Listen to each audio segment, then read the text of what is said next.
Hi guys, welcome back. We are on chapter 7 of Pax today, so enjoy. Pax squirmed in pleasure at the solid warm weight of another body nestled against his. Half awake, he sniffed to draw in the comforting scent of his boy.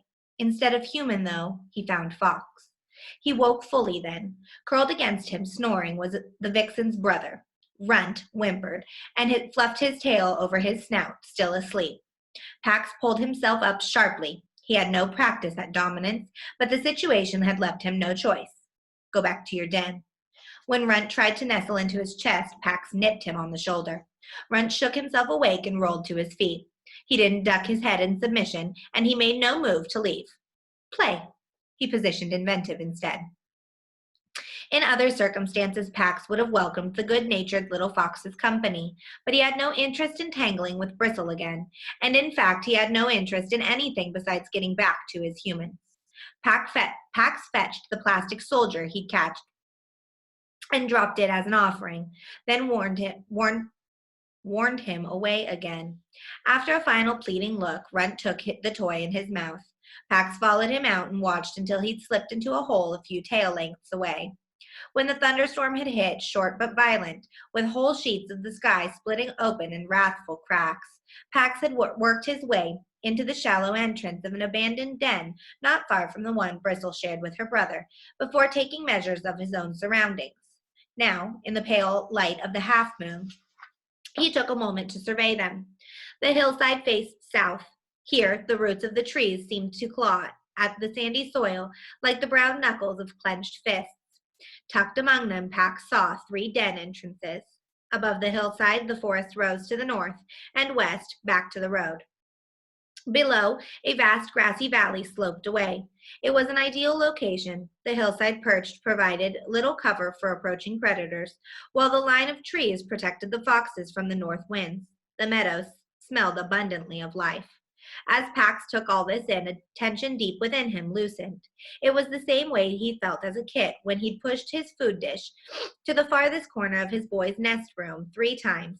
Peter had finally understood to leave it there, away from the cold north wall, and with the view of the door where the father entered, sometimes in anger, where the food would be safe. But this place was not safe for him.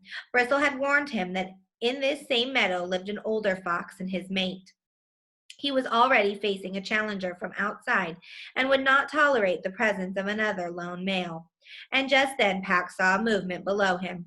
A broad-shouldered alpha with black and gray fur emerged from the brush halfway down the slope and marked a sapling beside him. The big fox began to groom, but with a paw still to his ear, he suddenly pricked his snout into the breeze. Pax bolted up the hill and plunged into the forest undergrowth. He picked up his own scent easily, although it had rained hard. Stopping only for a few quick licks of water from the leaves, he followed it back to the road. There, Pax caught the lingering scent of the military transport caravan from the day before, but no other traffic had passed since then. He settled himself on the fallen oak trunk again to wait. Morning brought the shimmery buzz of insect clouds and the chatter of waking birds. But still no traffic sounds on the road. As the sun rose hot and dry, it burned off the rain droplets that had hung from every green shoot. Pax was aware of his hunger now, but his thirst was worse. He'd had nothing to drink since leaving his human's house. His throat was parched and his tongue swollen and thick. He felt dizzy whenever he shifted his position. 100 times the thin scent of water drifted past him, but never considered abandoning his post for its promise. His humans would come back here. He dug his claws into the wood and strained for the sound of a vehicle on the silent road. An hour passed, and then another. Pax dozed and woke and remembered, dozed and woke and remembered.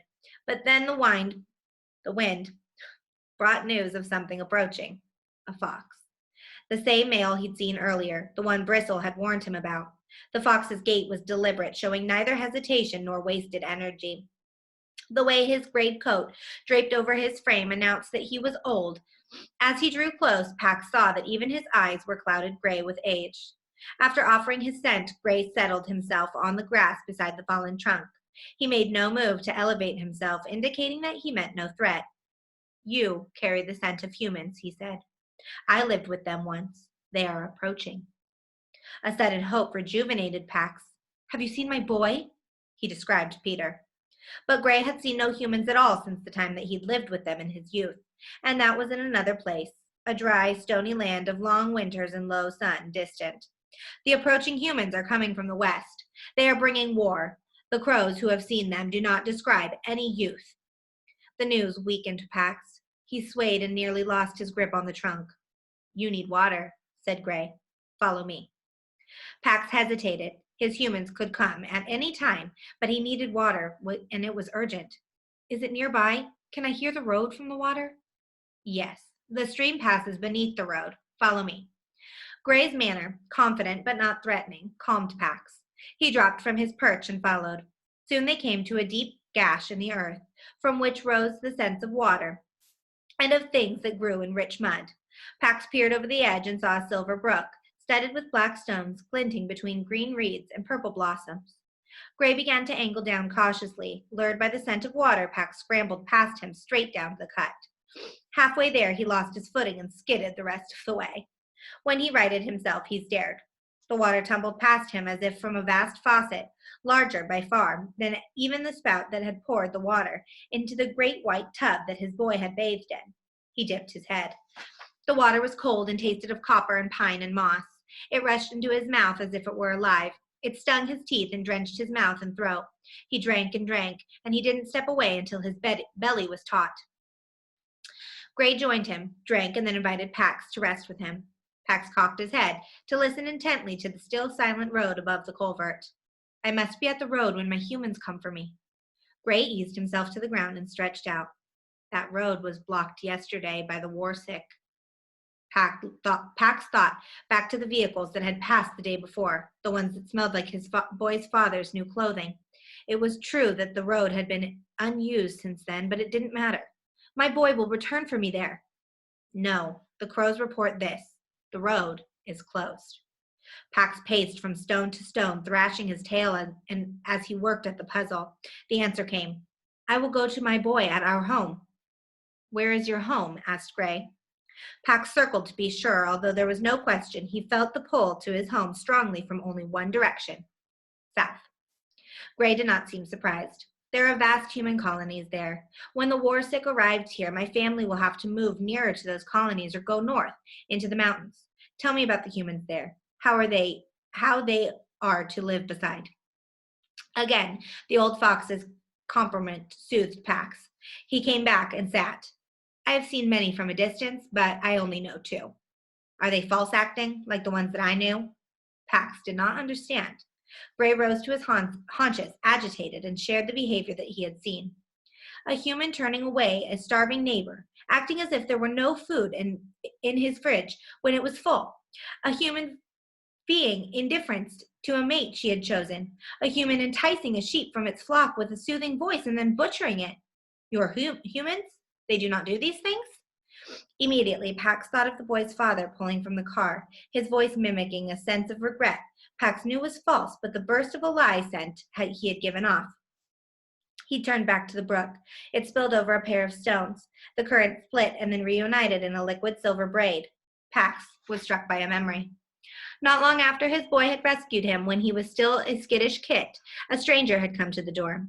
Pax had watched him from under the table as the boy's father had greeted a woman with long silver braids streaming over one shoulder. His smile showed all his teeth, which Pax had come to understand meant, "Welcome. I am glad to see you. I wish you no harm." But beneath the smile, the man's body was rigid with anger and fear. Pax had been confused by this fear. The small woman was projecting nothing but kindness and concern. She kept repeating the word Pax had already come to associate with his boy, Peter, in a pleading tone. The man's full-teeth welcome smile remained frozen in place, but the room had flooded with the bitter scent of deception as he answered her. His chest had been puffed out in a threat as he shut the door hard against her. Pax turned to the older fox. "I have seen it. Not in my boy, never in my boy, but it is true of his father." The old fox seemed to age as he took this in. With visible effort, he rose on his haunches. "Are they still careless? They were careless when I lived with them." "Careless?" asked Pax. They plow a field and then they slaughter the mice living there with no warning. They dam a river and leave the fish to die. Are they still careless that way?"